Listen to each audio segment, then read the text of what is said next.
With views, yes, it could really, really make a person not want to continue if they didn't see progress. But it's not just on YouTube. In real life, it does happen. Minasan, konnichiwa, I'm ICEE. I heard some mothers of young kid YouTubers are being trolled for being exploited.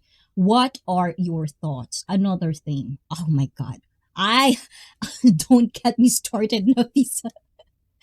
Oh my God. I just talk about this and I hope you stay tuned because we're gonna tackle this. I want to talk about this one by one. I have notes here because I don't want to miss anything.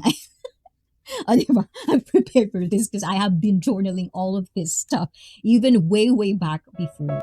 Let's look up the YouTuber Squirrel Tribe 2.0. YouTube stole money from her videos and she says it's why people are leaving. And that is one of the things that I really think I have a strong opinion about.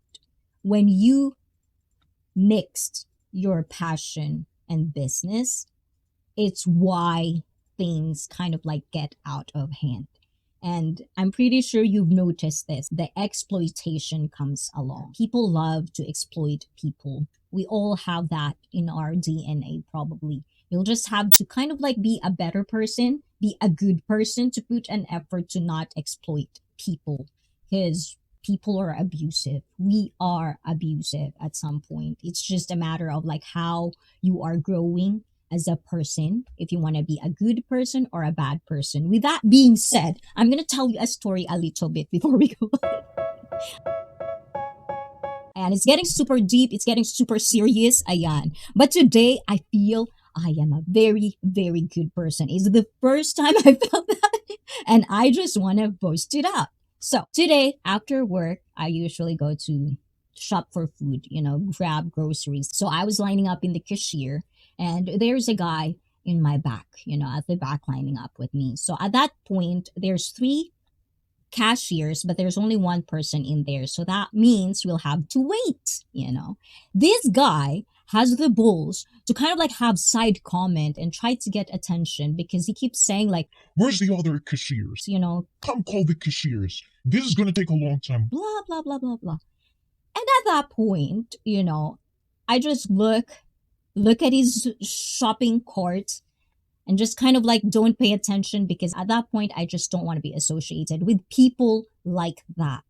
But at the same time, knowing who I am, when it comes to lining up, I don't want people going, like cannot wait. Kumbaga sa Tagalog yung sumisingit, galit na galit talaga ako sa mga ganyan. Pinapatulan ko yan, guys. So I don't know how you call it in English. Like people who actually don't line up and they just cut you. They cut you. So this dude, because I didn't even like look at his face. I just look up and down and kind of like dismissed his, because he's a piece of shit. But anyways, goes in front of me and kind of like did that hand.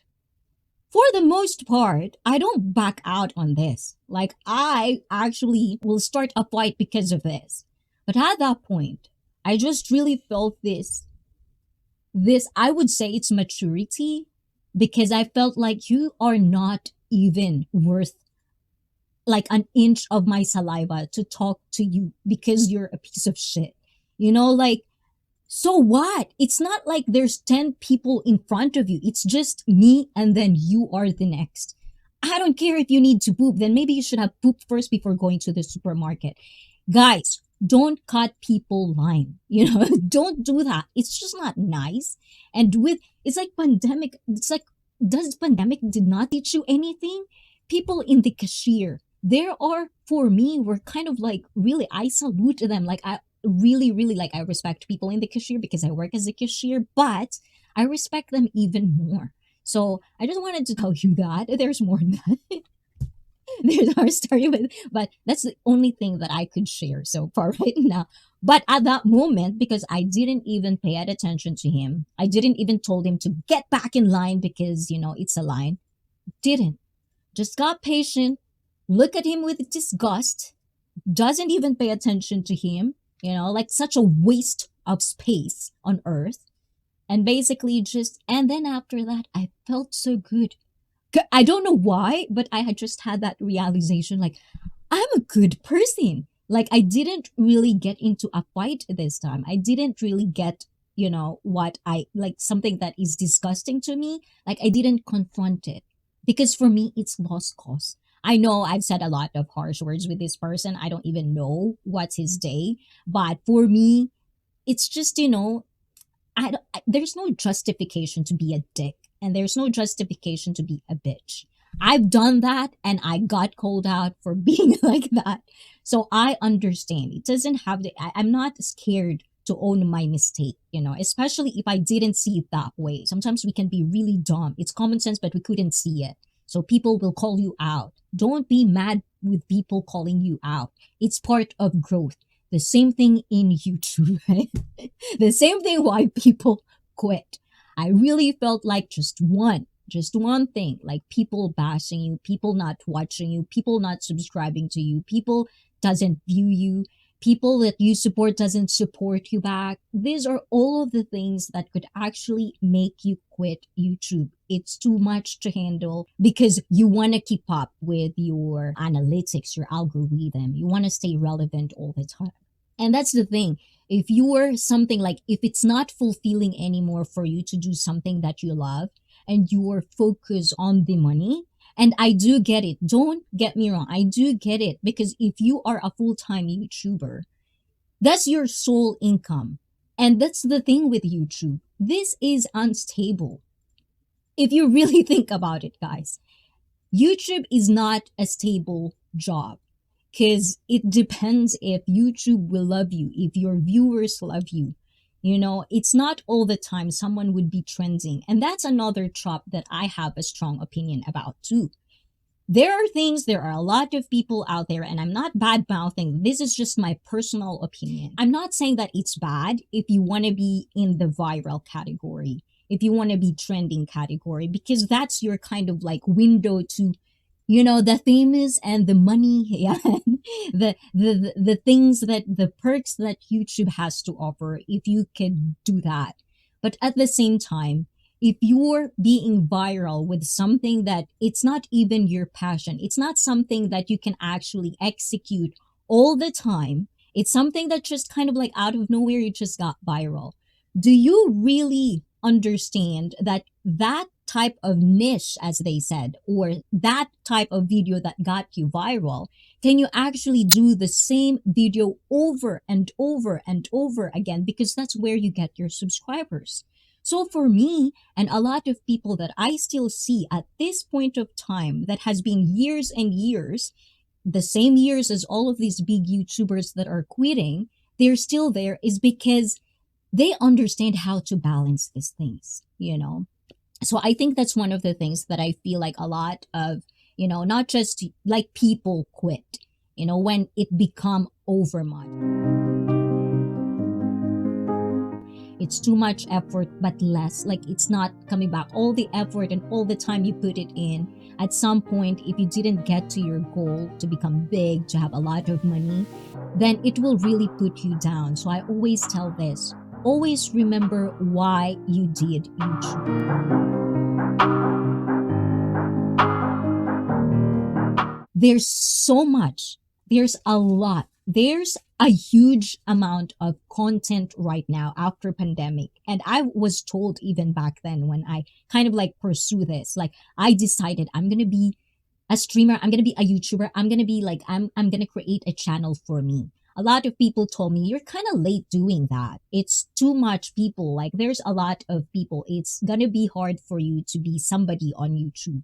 But for me, it's not that. It's just like, I want to share this. And if people will listen, that's a good thing. This is a passion. And even this, I always go back and forth. Don't get me wrong. I go back and forth of like, should I do this? Like social media. I'm not good at it. I always go back to like, should I do this so that I could be like something? Because I feel like people tell me I'm a complete package of what you can offer, like a content, something like I have all the skills and I'm good at this, I'm good at that. Then why am I not famous? It goes through my head. But at the end of the day, I understand and I know what I'm doing. I love what I'm doing. And people like you here are the ones that kind of like, even we're small, This is something that I'm very, very passionate about. And I like that I can actually kind of like make a community where people are like minded. And this is fulfilling for me. It's sad that sometimes I take a lot of time doing things, but the effort and the time I gave is not, if we talk about financial wise, it's not coming back. But I'm fulfilled. I love it. And I can actually tell myself that I can do this for a long, long time. So I think that's one of the things that a lot of people should understand. If you are doing this for money, if you're doing this for something, you have to understand you have a bunch of competition, and with a huge amount of content you see on YouTube and a major degradation of quality, it's going to be hard. And with these big YouTubers, I noticed the big YouTubers that are quitting are the one that actually make something. They made something very like only production on TV and Netflix can do. They actually can make a good video. Like they already, because they're so veteran, they've been in this for many years, so they know and understand how to kind of like create a good quality full pack on information. And they're the ones quitting because I felt like one of the things is like they cannot compete with this. How fucking sometimes it's just so like TikTok. I know there's good content on TikTok, don't get me wrong, but let's just face it, our attention span. We couldn't even like, how many of you guys watching me from start to finish? I know some of you, but people that are actually wanting to learn fitness, like how many of you actually watch it from the start to finish to get all the information? Because I know I'm giving you information, guys. So yes. Diba? Napaka-passionate. Sorry naman guys, na high blood lang minsan. And guys, I'm sorry if I'm too aggressive sometimes. This is just who I am. I'm not angry. I'm not like, cursing or like hating on anybody. Sometimes this is just how I talk. Like, especially if I have like a strong opinion, like I'm passionate on something that I need to get out, I become like this. So yes. So don't be tampo-tampo. And if I didn't read all of you and you're starting to feel like ICEE is not even reading, I'm going to read it. Guys, I'm going to read it.